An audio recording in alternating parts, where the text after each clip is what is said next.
Thanks for taking your time this afternoon to take the course on selling to schools. I'm Sharon Castlen with Integrated Book Marketing, and I work as a publishing consultant and a book marketer to publishers and authors across the country, specifically on these areas and many other areas of marketing. I'm here today to share insights about the school market.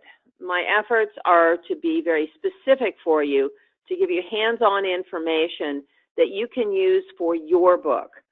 And all of the organizations or companies and other resources that I'm going to be talking about are in the handout materials, as are a set of the text from the slides, so that as we go through this, you don't need to be madly writing everything that's written down. Just take notes on the information that's important. Now let's get started. What's your plan? How will you deliver your message? And how will you make money?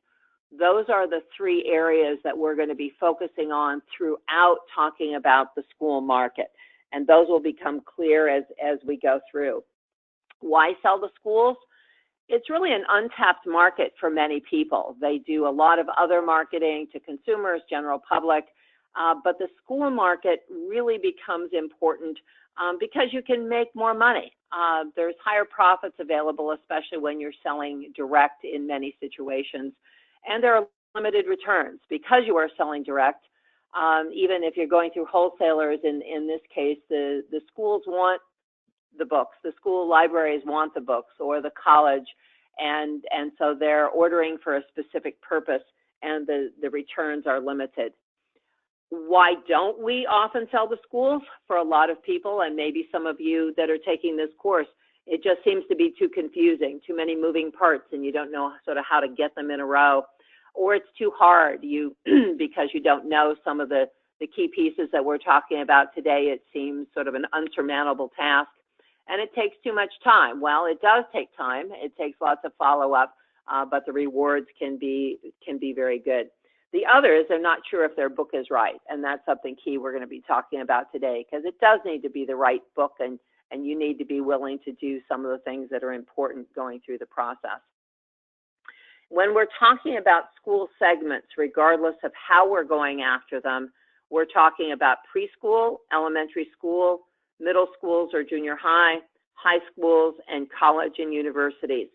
Many of you may be on this course just for one specific segment, and that's fine, but a lot of the information that we're going to be talking about will permeate through several of the different areas. The real key is your book and your message.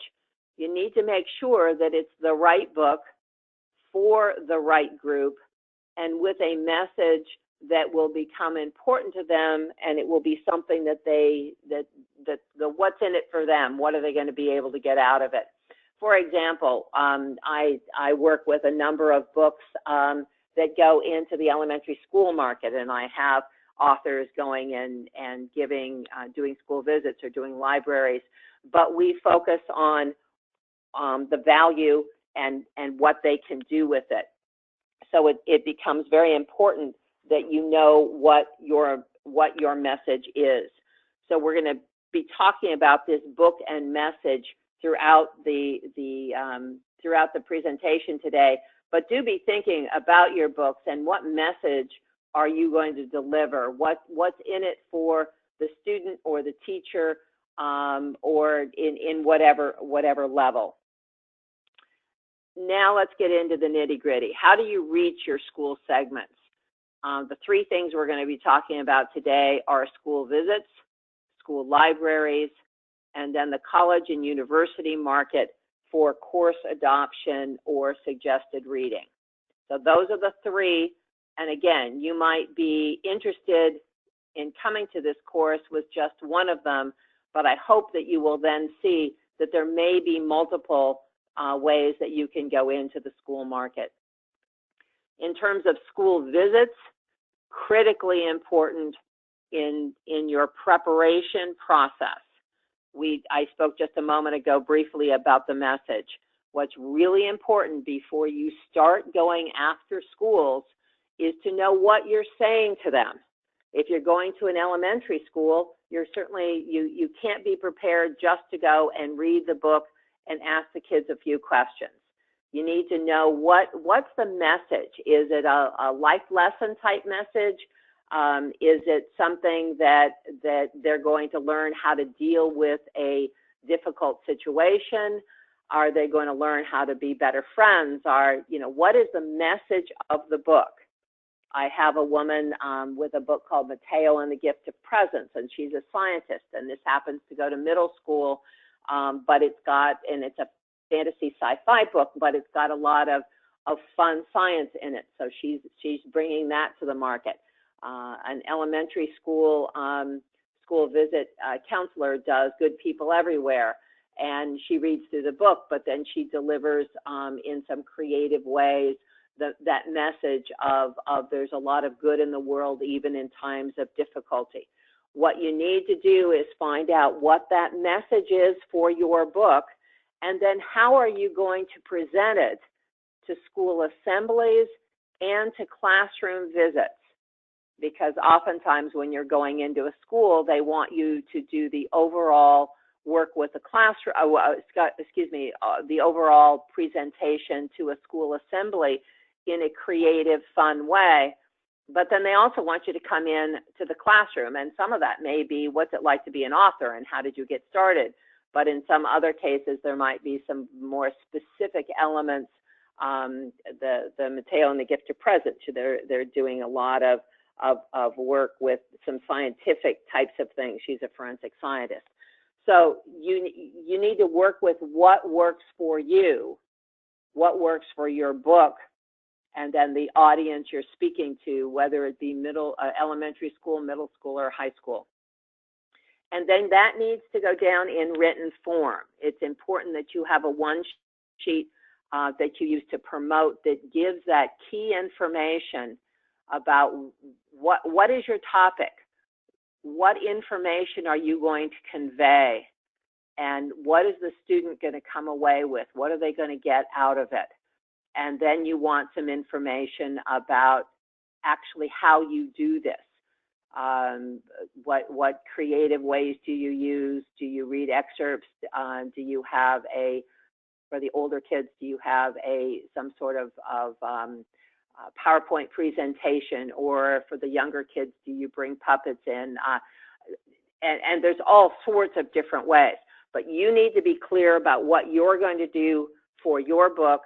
Put it into written form, because sometimes you'll want to send that to the school, and we'll get into how we do that in a minute. But then what's critical is that you have this up on your website. You need a school visits or a speaker or a presentations tab on your website, so that when somebody who's making the decision at the school goes to your website, or if you're saying things in social media about the fact that you do school visits, people need to go to the website and be able to have a clear sense. It may be a version of what's on the web, on the one sheet. It might be the one sheet. It might be done differently for how you present to different age groups. Many of you will have different ages that you present to, and that presentation is going to be a little bit different, or what they get out of it is going to be a little bit different. For example, if you're going to elementary schools, the second and third graders may have a slightly different topic and what they're going to get out of it versus the fourth and fifth graders, just because they're older and they can receive more complex information. So that is critical before you get started in trying to go after the school visits.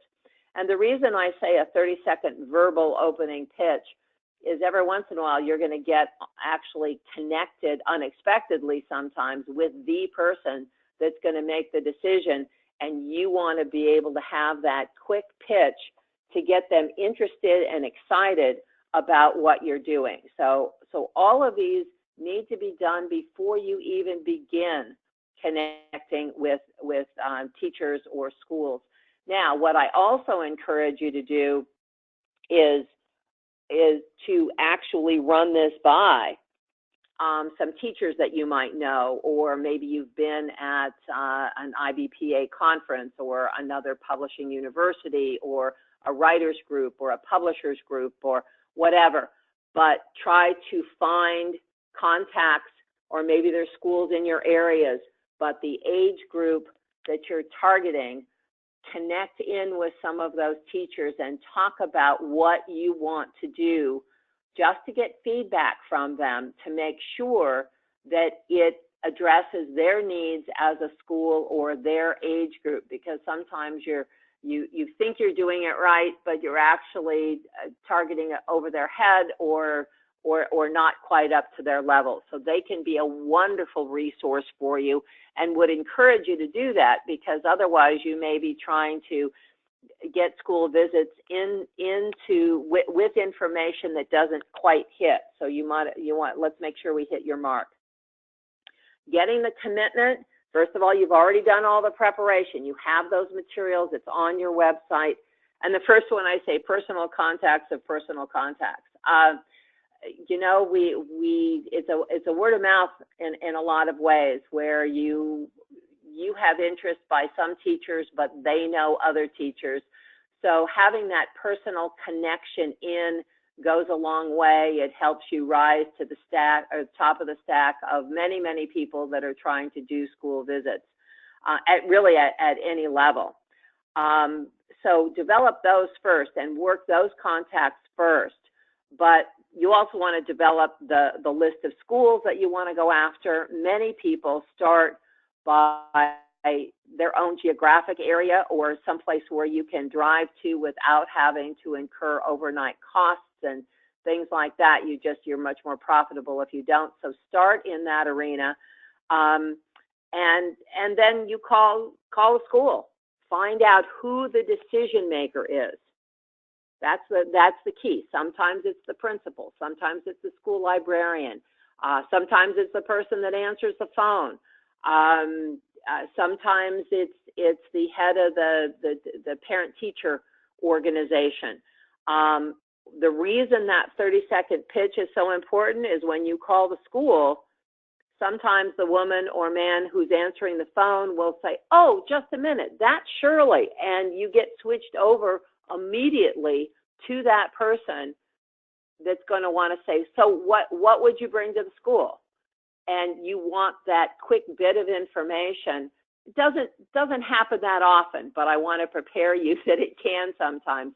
And again, you want to be able to immediately say, "It's on my website, here's the address," and sometimes they'll look it up right then if they have a moment. But more often than not, you're going to get the name of the person, and you're going to ask for their email and find out how they prefer being sent information. Some people still do want to talk to you on the phone initially. Some want an email. Some want a quick packet of information, which is the one sheet and things that you already have put together.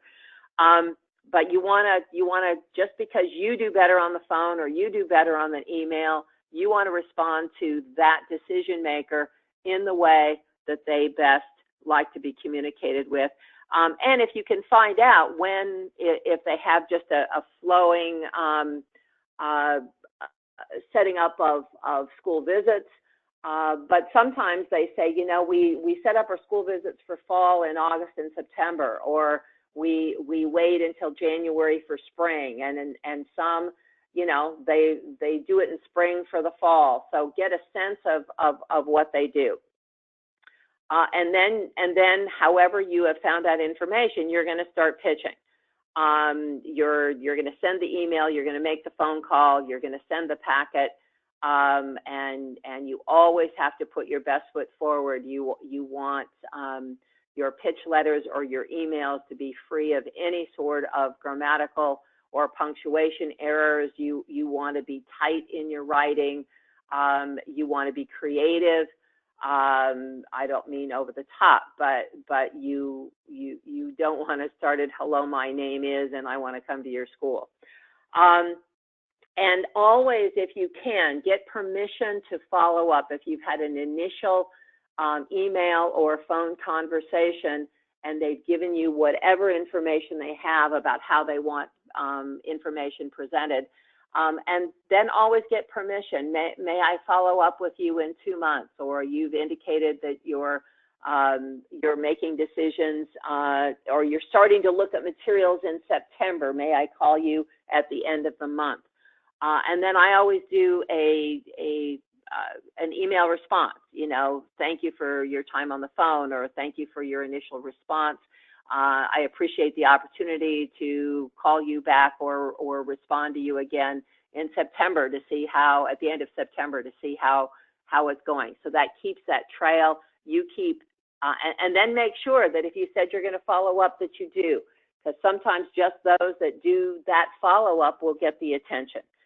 Keep detailed notes.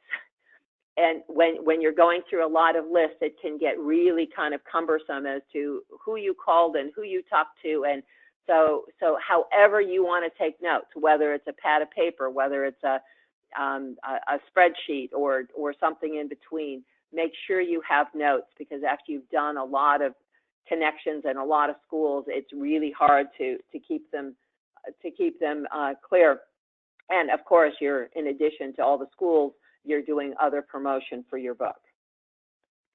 Once you're into sort of a negotiating mode, some of the things that we want to make sure that you deal with is, I have a number of clients that I will start working with, and I find out that they've been doing these for free. And it is not a problem at all to do the first few for free, just to make sure that you have some under your belt and you can have referrals and referrals, but you also have references. But I always ask, what do you pay your authors? Because you don't want to leave money on the table. If they're accustomed to paying $500 for a school assembly and classroom visits, you don't want to offer free, because they'll probably take it. So ask what they pay authors for assemblies and for classroom visits, and see how that fits in with what you do. If they say, we'd love to have you come, but we just don't pay. If they don't pay and you want to do it without payment, that's perfectly acceptable. But find out what feed into what they pay. I don't encourage my clients to do a pricing sheet on their website or send it to them. You want to know what they can do. I always ask that they make sure they send a flyer home ahead of your visit that has an order form on it, so that the parents can. This obviously is for elementary school and middle school more so than high school, but to make sure that the families know that the author is coming, because then you know ahead of time how many books you've already pre-sold. Other teachers and other money might come in that day, but you want to make sure it comes in ahead. And either you can provide a poster, or you can provide an image of the cover of your book and your photo and everything, and they can put up a poster. It helps get excitement around the school that the author is coming to visit, and it also does great for sales ahead. If you can, and if it's reasonable, see if you can see the facility before you visit, so that you get a sense of size. And because if you're doing a presentation that needs certain things, you want to make sure that those are available. Or if you see some of the classrooms that you're going to be in, and you can see how the logistics will work, it just makes you more comfortable. And if there's something that you need or something that was not expected, then you know ahead of time and you don't get surprised. Always ask if you've had 25, 50, 100, 200 books ordered ahead of time. Obviously, the people are going to want signed copies, but sometimes they set up an opportunity for you to sign personally to the student or to the teacher. So find out if you're going to sign ahead or if you're signing at the time. Sometimes what happens is you sign the book ahead, and then when you're meeting with the kids that want some attention, then you can do something more personal. But find out what they expect and what you can expect. After the presentation, there are a number of things, or after the school visit, there are a number of things you can do. I always encourage my authors to give a book to the library. Sometimes If it's a book that's valuable for first through third grade or something, you might want to give a book to each grade that can be used in the classroom, or in some cases that's been done ahead. Oftentimes you have people sort of gushing, oh, it was wonderful, thank you so much, you did a great job, or they say something specific about your presentation. Ask for the endorsement. Say thank you very much, can I quote you on that? And then write it down, and then you're going to send it back to them later just to confirm that you can use those words. But it's a strike while the iron's hot. I would encourage you to when somebody is saying how wonderful that is, and of course you all know whatever your situation is. Sometimes it's not comfortable to say that, but I would encourage you to do it. Whether it's the person that brought you, the principal, one of the grade level teachers, any of that is fine, and always a note of thanks. Sometimes you will address it to the person that sent it to you. Sometimes there'll be a second one that will be sent to the children. You will know the situation, but always send a follow-up thank you. Sometimes if you're doing it to the children, it's nice to hand write something. But at least an email or something to certainly thank the person that brought you. And also, not necessarily at the time, but in that follow-up, especially if it's been well received, which of course it will, because you will have done all this pre-planning. A great way to get those next school visits is, who else in this area might be valuable for me to come visit, and who would I contact? If somebody's really excited about your visit, these folks like to share this information. And so if you've been to one elementary school or one middle school, they talk to each other all the time. And so they're going to be able to give you information. But be gentle how you and when you ask for it. But usually they're very willing to share. Now, let's move on to school libraries. I want to make sure that you understand, obviously, school visits, you can make a lot of money, but it does take a lot of time and a lot of prep, and all of this is great. But if it's not something you want to do, or if it's something you want to do in addition to, school libraries are just a wealth of opportunity for you. There are many school libraries across the country. You don't have to be present to sell to them. And there's just a regular process that you can notify school libraries that your books exist, and there's a lot of ways that we'll get to in a minute to market to them. But the critical piece is you must have distribution through wholesalers. A school librarian, except under unusual circumstances, a school librarian does not buy their books off of Amazon or buy from you directly unless it's something related to a school visit. You must have distribution. These are a number of the wholesalers, Ingram and Baker and Taylor being the two top. Follett works a lot with schools. And by the way, this is one of those lists that are certainly in the handout, the contact information and how to go about submitting and where you can and can't if you have just a few titles. Brodart is one that lists your titles, and if they get orders, they will buy from you. Emery Pratt and several others are library jobbers that, again, likely right now even have your book listed, and they order from the publisher when they get orders. But these become very important. On the handout information, there's information on how to submit and how to go about it and who can qualify. If you, in fact, have a national exclusive distributor on the top level above the wholesalers, it might be IPG, it might be Midpoint, and again, these are all on the other lists. They all sell to these wholesalers, and so you pretty much automatically have connection through those. But one way or another, you have to be, and you don't have to be with all of them. One works, okay? But you have to give a school librarian a way that they can purchase. Many publishers have questions about books that go into libraries in general, but certainly school libraries. There's always the hardcover versus softcover issue.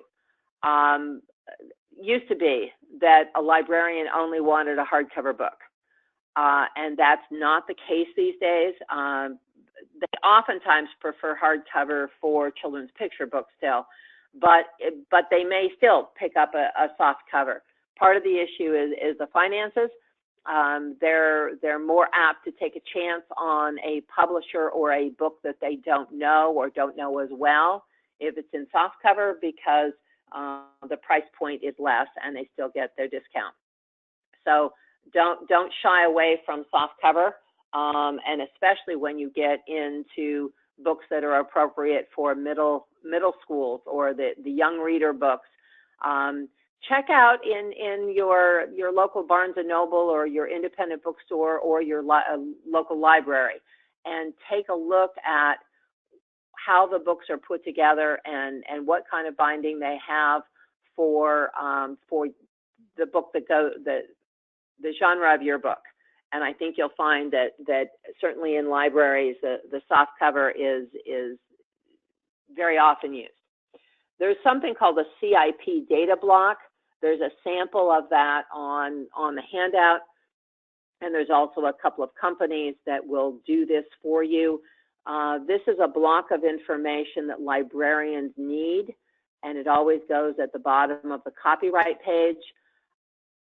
This gets your book, gone are the days of the card catalogs, but where you have author, subject, and title. But obviously that's all now done on computer, and every book that's in the library is shelved or it's made available in the computer when you go in. But they have to know what those subject categories are. So we have companies that will do that. If you have more than 10 titles, you go direct to Library of Congress. But many of the folks that I work with don't. And so we have companies that will put this information together. Then that's uploaded to 2 major national lists. And a librarian, school librarian, public librarian, whatever, when they're looking at possibly picking up a book, they will most often go to that list and see if the book is on it, to know that it has, and CIP stands for Cataloging and Publication, to see if they have that information, because once a book comes into a library, somebody has to go through that book and figure out what that cataloging information is. So it may wait a long time before it ever makes it to the shelf. So this works for both school and public libraries. So it's important to have that in. It's not difficult to get. It's not something you do yourself, because there's certain numbers and codes and things that go in. And if you do it yourself, it doesn't get uploaded to the list. The other thing is the fill-in-the-blank sections of books. That will kick it out of a school or a public library immediately. If you have a book that's going into high school or college level, and it's a book that you want people to think about and answer questions and that sort of thing, invite them to take a notebook or a journal when they read the book, and you can have the questions in there, and you can have information where you want them to sort of interact with the material, but don't leave big spaces in the book for them to write in, because a school librarian at any level or a public librarian will not want to take on the book, because then people will write in it. And especially for kids in the children's picture books that I work with, we do a lot of activities in the last couple of pages so that we can extend the learning of the book, and school librarians really like this, but we don't give them spaces to draw. We'll say, take a piece of paper and draw something, or we'll give them puzzles to do or whatever, but it's things they can do on another piece of paper. Moving on to marketing for school libraries, you have many, many options depending upon the lead time that you have and the dollars you have available. So I'm going to go through a number of these on this slide and a couple of other slides, so that you get a sense of what you can do. And again, this depends upon how much time you have ahead of the launch of your book, or at launch, or those of you who are listening and have books that have come out a year or two ago.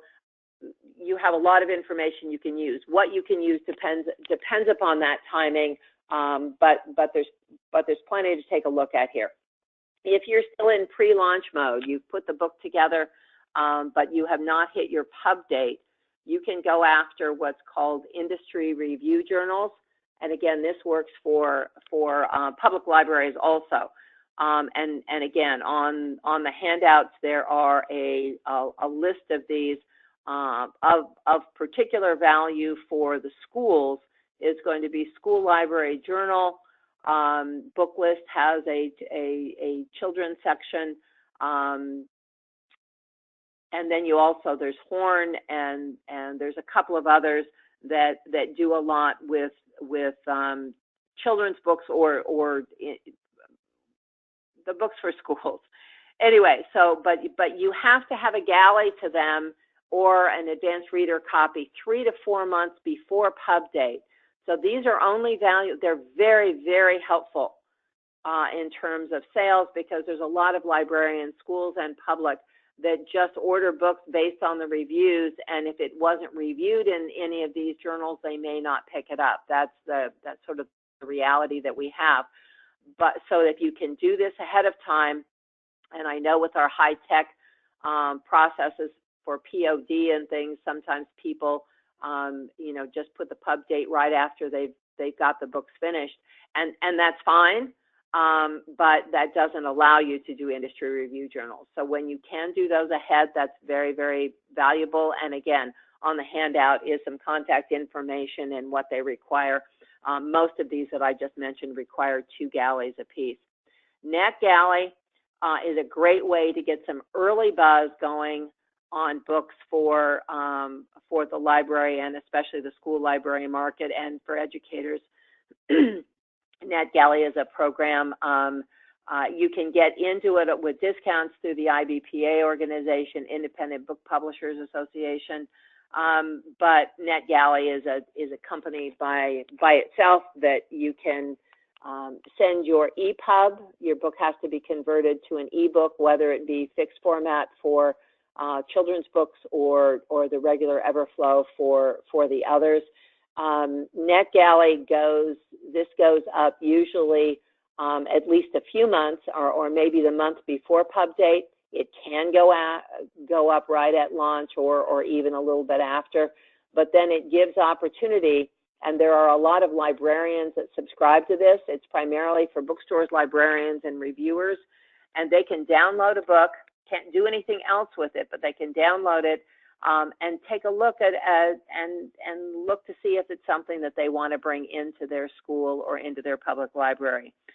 You also can get a list of those that have downloaded it, and you can respond to them. I put the vast majority of my books up on NetGalley, and then I get the list of those that have downloaded it, and then I'll do a quick email pitch to the librarians and educators and let them know that it's just about to come out, or we've gotten other endorsements, or something to update them and stay in front of them, and of course give them information on where they can purchase the book.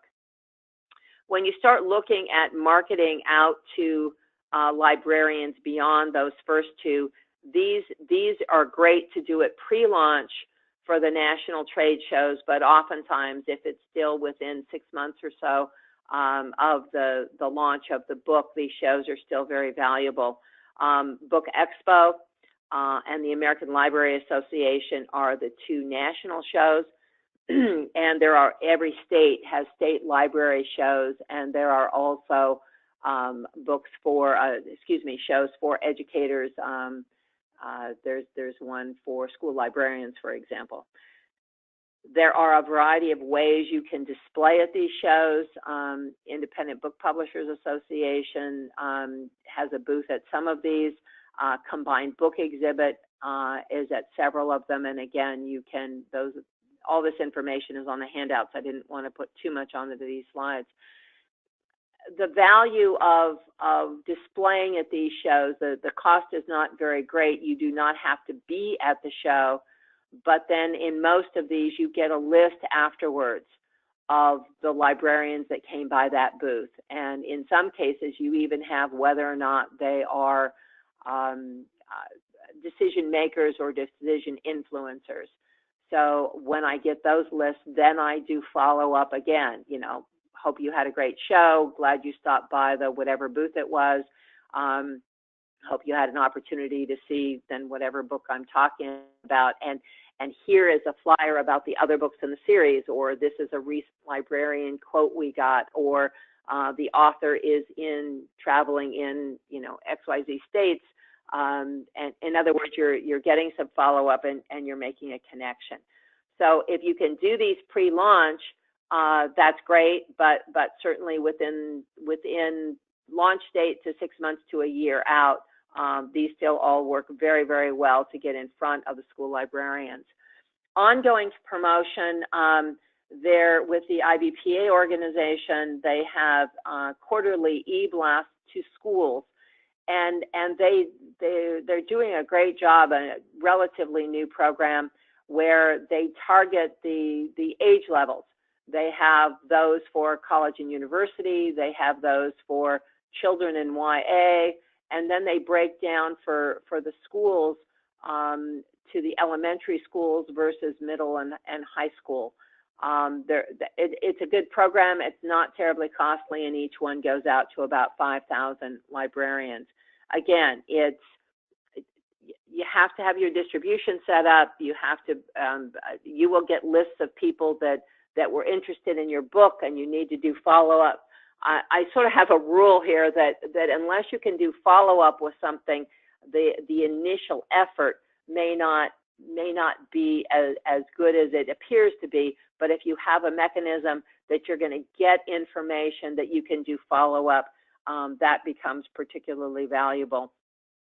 You may have lists of librarians, school librarians that you have done work with before, or maybe you've done some of these programs and you have these lists so that when you come out with another book, then you have opportunity to look at that and say, look, they were interested in the first book. You may not know whether or not they ever purchased, but you can do a pitch letter or email and say, you know, you had interest in XYZ book, we've come out with the next one in the series, or this is another book in a similar genre to what that publisher did before.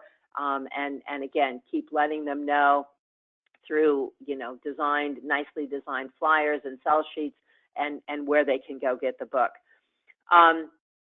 You also, and you may have, hopefully you have that set up on something like a MailChimp or a Constant Contact, so that it looks nice and isn't just an email.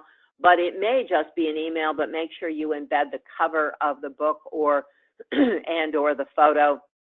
And this is particularly good to do if you have you're in areas where you have done school visits, because very often the school librarian is the one that may not make the final decision, but may be the one to suggest, so that working with the school libraries can tie you back into school visits if it's in the areas that you want to work with. For a lot of folks, you may be snail mailing to your lists, and because so many people do email these days, sometimes getting something in snail mail even gets more attention than it used to. I did put one website in here, worldcat.org. You can call up that site and put the title of your book in and ask where it's available. What it's trying to do is get you to the library closest to you that has the book. That's one of the purposes. But what you can also do then is it will go out geographically and let you know how far away other books are, so you can go across the whole country and you can see where your books are.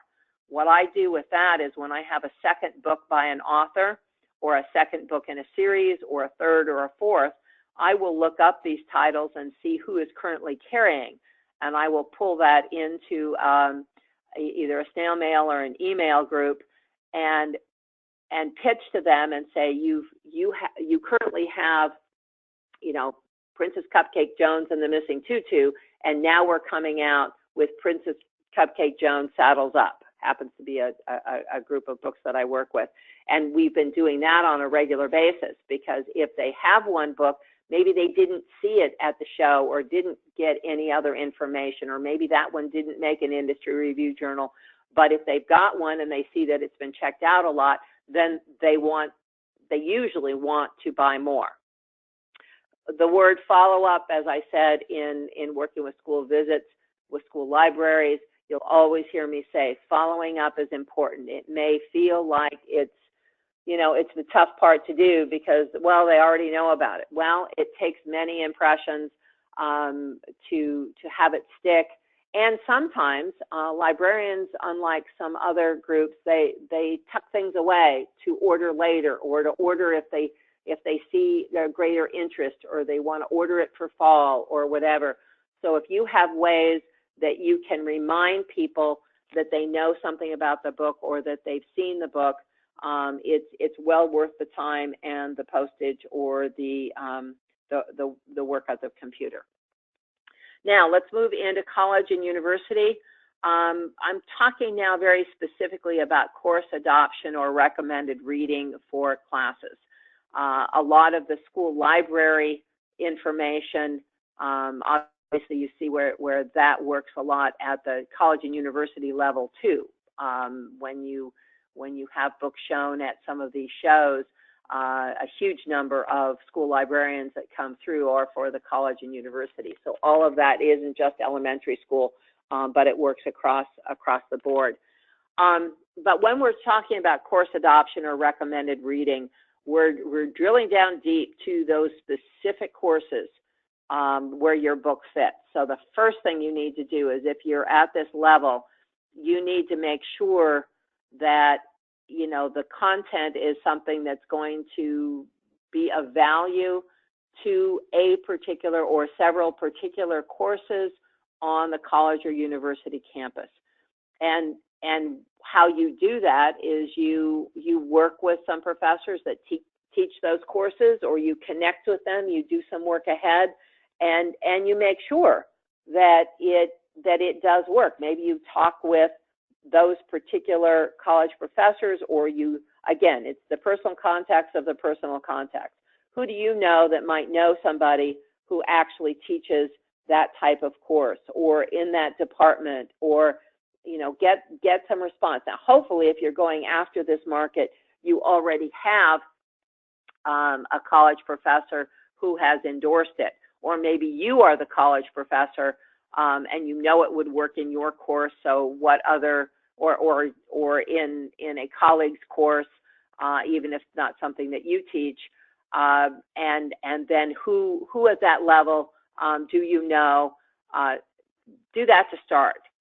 But then you need to, and this is just work on the computer and searching out colleges and their courses, because if you're going to work for course adoption of a book, you need to be speaking with the professor that teaches that course, working with the department chair or the college bookstore or whatever for this kind of work.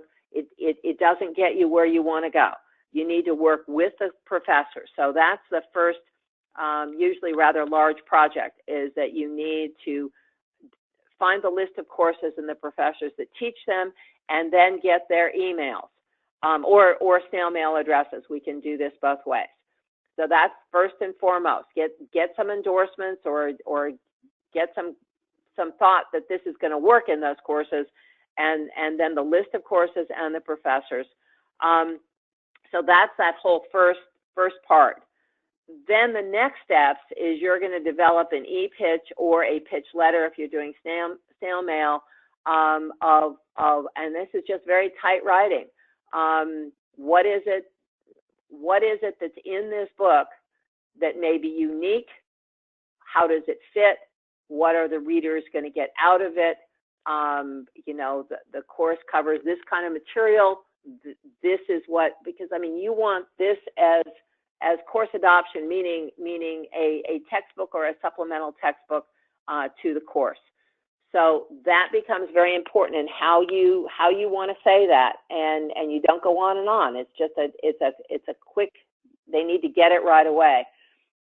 Then when I say ask for the order, what we're talking about is professors take on new textbooks or new books as texts because they've seen review copies. So what you want them to do is to ask you for a review copy, but you want to make sure it's the right person and that there's some real potential there. So there is a form that and it's in the handouts, but it's a typical form that's going to have, you know, their name and all of their information, but there's some very specific information. You're going to ask them if they have decision-making power over that course and how many sections do they teach, and some very specific information. Sometimes it's a committee that reviews, so you want to find that out, and you want to find out who else might be on that committee that would need a review copy. And you need all of that information because you want to make sure that it's the right person, and if they aren't willing to share that information, then you probably don't want to send them a review copy. So in your email, you're going to put a link to your website, and then there needs to be a submit button. So you need to talk with your web designers and things to make sure that they can make that happen. It just makes a smoother process. If you're snail mailing, you can still give them the link that they can go to in the email.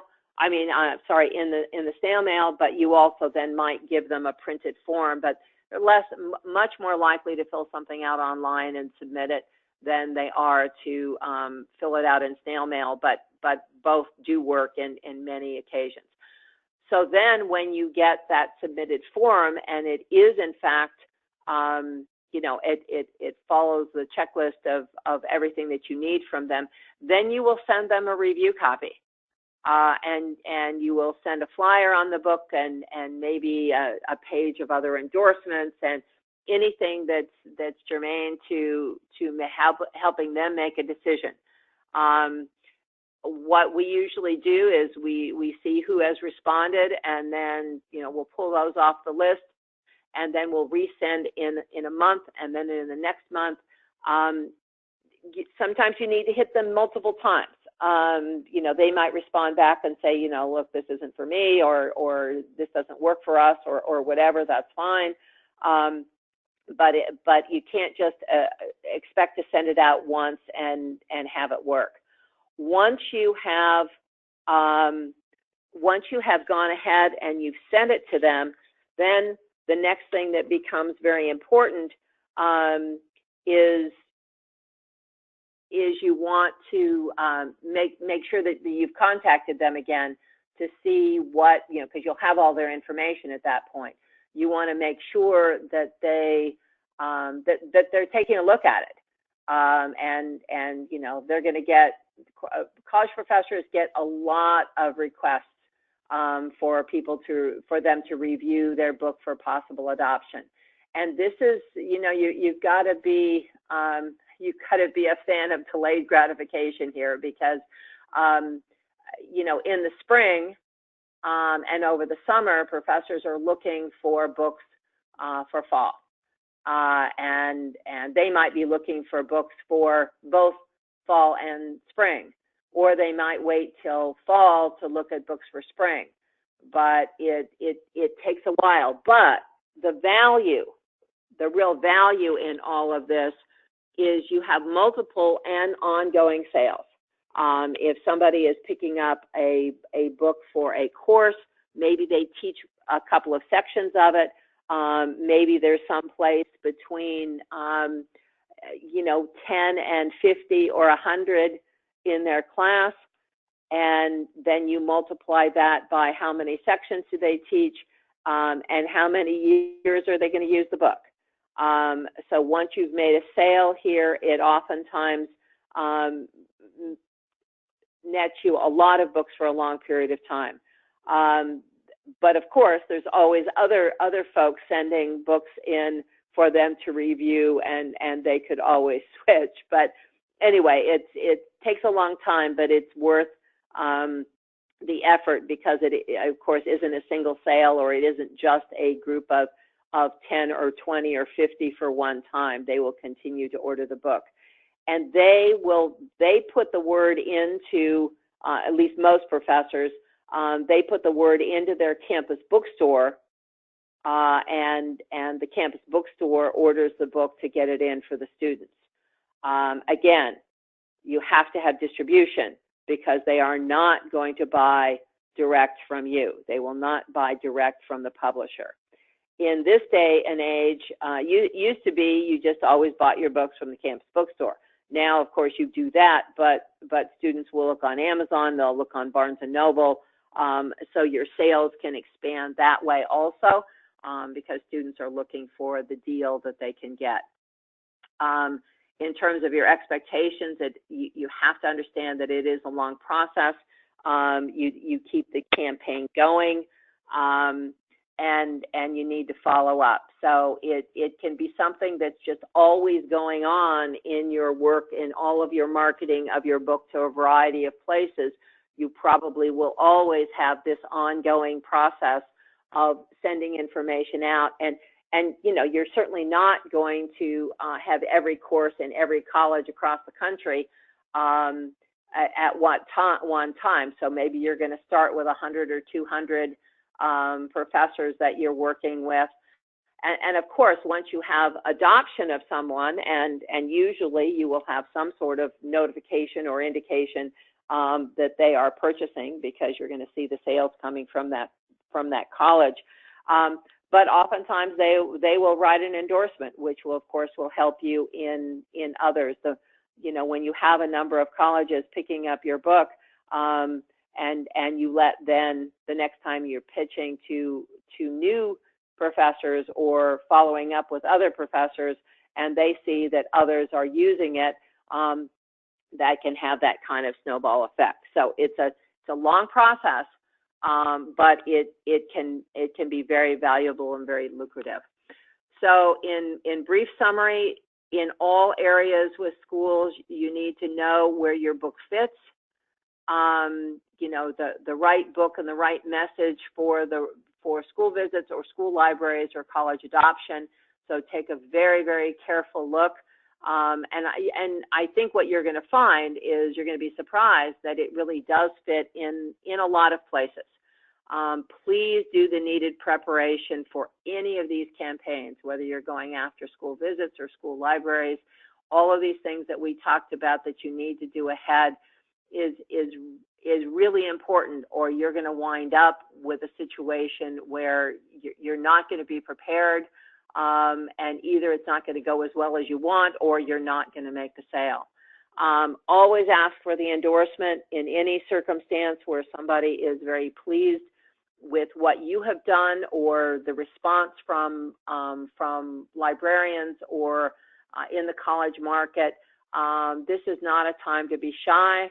You can figure out what works best for you, whether it's in person or by email.